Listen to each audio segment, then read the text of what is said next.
মুহূর্তে রয়েছি দিল্লিতে, বৌদ্ধ জয়ন্তী পার্ক, যেটা রোহিণীর খুব কাছে, হেঁটে আসা যায়। 4 দিন বাড়িতে ছিলাম, ভাইরা বাইরে গেছিল মাকে দেখার জন্যে।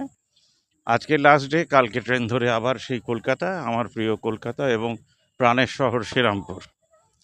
সারাদিন নিউজ দেখতে দেখতে দুটো জিনিস খুব চোখে পড়লো, যেটা আউটস্ট্যান্ডিং আমাদের দেশে, মানে গরিব দেশেই এগুলো হয়, সেজন্যই খবরে আসে। এর বাইরের খবরে নাগরিকরা থাকেন না, তাদের পুজো থাকে, তো সেই আবার অক্টোবর মাস অবধি আমরা অপেক্ষা করব, তাদের বেড়ানো থাকে। তো নিট যে পরীক্ষাটি হলো, আলটিমেটলি সেটাকে আবার করবে, সেটা গভর্নমেন্ট প্রমিস করেছে। তো গভর্নমেন্ট এইটা প্রমিস কেন করতে পারছে না যে পেপার লিক হবে না? মানে পেপার লিক কী করে হয় আজ অবধি সত্যি বুঝতে পারলাম না। মানে ডিজিটাল যুগ তো, তা আমি পেপার কাউকে দেখাবো কেন? 3জনকে পেপার করতে দেব, লাস্ট মিনিটে যে পেপারটা পরীক্ষায় যাবে সেটা ওপরওয়ালা জানে। সে যাকে করতে দিয়েছে তার সঙ্গে তার কোনো যোগাযোগ নেই, খালি পেপারটা রিলিজ বাদে।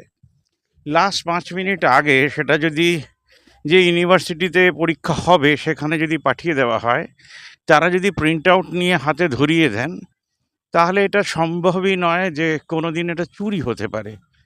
কোটি কোটি টাকা এদিক থেকে সেদিক হয়ে যাক, সেটা ঠিক আছে, আমাদের দেশে চুরি তো চলে, চুরি ইজ আ অ্যাকসেপ্টেড ফ্যাক্ট। তাও দুর্ভাগ্য, ভাগ্য, তাও মানুষেরা খেটে তাদের ভাগ্য লিখে নিচ্ছে। এটা হচ্ছে আমাদের দেশের নাগরিকদের সবচেয়ে বড় ক্রেডিট। আর একটা যেটা দেখছিলাম খবর, 100 দিনের, মানে 100 দিনের কাজের না, সেটা তো এনিওয়ে ব্লান্ডার। আমাদের যে বাড়ি তৈরি হচ্ছে, পিএম কেয়ার ফান্ড নাকি কি পিএম ফান্ড কিছু একটা হবে। আগে ইন্দিরা গান্ধী যোজনা ছিল, তারপরে রাজীব গান্ধী হলো, তারপরে প্রাইম মিনিস্টার আসলে চেঞ্জ হয়ে যায়। সেটা জনগণের যোজনা আর হয়ে ওঠে না। সেই বাড়িগুলো যে অ্যালট করা হয়েছে তার কন্ডিশনগুলো, মানে রবিশ কুমার যে এত রিপোর্ট করেন গভর্নমেন্টের অ্যাগেনস্টে, এইটা ছিল তথ্যকেন্দ্রিক, প্যাথেটিক কন্ডিশন। তাতে 20-30 হাজার টাকা দেওয়া হয়েছে, সেটা আমরাও জানি, শ্রীরামপুরের একটা কেস হ্যান্ডেল করতে গিয়ে সেটা শুনেছিলাম। তো সেটা অন্য বিষয়। আমাদের দেশের লোকেরা, আমাদের দেশের মানুষদের, আমাদের দেশের সিস্টেম ভালোভাবে চালাতে পারবে না, সেটা আমরা 75 বছরে বুঝেই গেছি।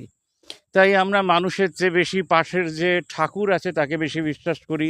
গাছের তলাতে যে ঠাকুরগুলোকে ইনস্টল করা চলছে ভারতবর্ষে, যেহেতু মানুষ ভাগ্য লিখছে না, বারবার তারাই লিখছেন, তাদের কাছে গিয়ে প্রার্থনা করা যাচ্ছে, কাঁদা যাচ্ছে, মনের কথা বলা যাচ্ছে। দেখেন, আপনি পার্টি অফিসে গিয়ে কোনো কথা বলতে পারবেন না, পুলিশ স্টেশনে তো ভাবতেই পারবেন না পুলিশ স্টেশনে গিয়ে মনের কথা বলছেন, একজন পুলিশ সেটা শুনছে এবং তার উপরে বিচার হচ্ছে। মানে আমাদের দেশে ডিপ্রেশন কাটাতে পুলিশ, এটা ভাবা যায় না। তারপরে তো আবার জুলাই 1 তারিখ থেকে নতুন নতুন ল আসছে, পুলিশ চাইলেই আপনাকে অ্যারেস্ট করে নিয়ে যেতে পারবে, আর কোনো কোর্ট ফোর্টের দরকার পড়বে না। যেভাবে অরবিন্দ কেজরিওয়ালকে আমাদের চোখের সামনে তোলা হয়েছে, সেটা যদি ল হয়ে যায়, তাহলে আপনি ভেবে দেখুন, ভালো পুলিশ খারাপ পুলিশ তো সবসময় ছিল, কিন্তু যদি মানুষকে বলে দেওয়া হয় তুমি ভগবান, তুমি যে কাউকে অ্যারেস্ট করে তুলে দিতে পারো, তাহলে আমাদের দেশে ডিটেনশন ক্যাম্প তো তৈরি হচ্ছিল, আরও জেল তৈরি করতে হবে। 4.5 লাখ লোক জেলের ভেতরে রয়েছেন, আরও 4.5 লাখ লোক মোটামুটি আমাদের এই যে থার্ড টার্ম এলো মিস্টার মোদির, তাতে 4.5 লক্ষ লোককে পুলিশ পুরো ইন্ডিয়া জুড়ে তুলে দিতে পারবে। কারণ কারোর ফ্রিজের ভেতরে অমুক মাংস পাওয়া যাবে, তার অমুকের অমুক পাওয়া যাবে, এই সব মানে এটি পাতি চেটিতে। কিন্তু আমাদের সংবিধান ধরে একটা গ্রেট নেশন তৈরি হচ্ছে না, এইটাকে আমাদেরকে সেলিব্রেট করতে হবে। এত গান, উই শ্যাল ওভারকাম, হাম হোঙ্গে কাময়াব, জনগণ মন, কিন্তু জনগণ মন বলে পিএমের ছবি সিএমের ছবি লাগিয়ে দিচ্ছে হোর্ডিংয়ে। আজ অবধি পাবলিকরা নেবে বলল না যে হোর্ডিংয়ে জনগণের ছবি যাবে। দিল্লির থেকে এর থেকে বেশি কিছু বলার নেই। নাগরিক মুভমেন্ট এখন শূন্যতেও নেই। মানে ঈশ্বরচন্দ্র বিদ্যাসাগর যে কারণে মারা গেছিলেন একা, সেটাকে ধরার মতন দুটো চ্যানেল একটু ধরেছে। আমি ভাবনামুখের নিজের তো করা যায় না, ভাবনামুখ নাগরিকদের নিয়ে কাজ করে, সেটা সগর্বে বলতেই পারি। কথামুখ নাগরিকদের নিয়ে কাজ করে, সেটা সগর্বে বলতে পারি। এবং আমরা চেষ্টা করেছি এই ইলেকশনে যারা হারলেন, আগেও যারা হেরেছেন, তারা যদি একটা প্ল্যাটফর্মে এসে প্রতিদিন, প্রতি মাসে, সারাটা বছর, নেক্সট 5টা বছর কাজ করেন, তাহলে ভারতবর্ষে সেই চেঞ্জ আসতে পারে যেটা নেতাজি স্বপ্নে দেখেছিলেন। নেতাজি যুদ্ধে হারলেন কারণ তখন বৃষ্টি হচ্ছিল।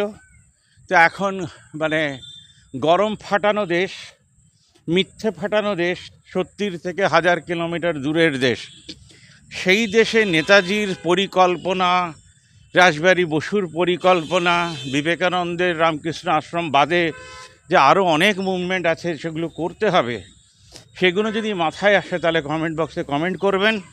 আমরা দুটো চ্যানেল নাপছি, একদম ক্লাবে ক্লাবে যাব, মন্দির মসজিদে যাব, পার্টি অফিসে যাব। আপনারা যারা মনে করেন বাড়িতে বসে যে হ্যাঁ দেশের চেঞ্জ আনতে পারবো, তারা নিশ্চয়ই যোগাযোগ করবেন। আজকের মতন এতটাই। বুদ্ধ জয়ন্তী পার্ক, রোহিণীর থেকে রিপোর্ট করলাম। ধন্যবাদ।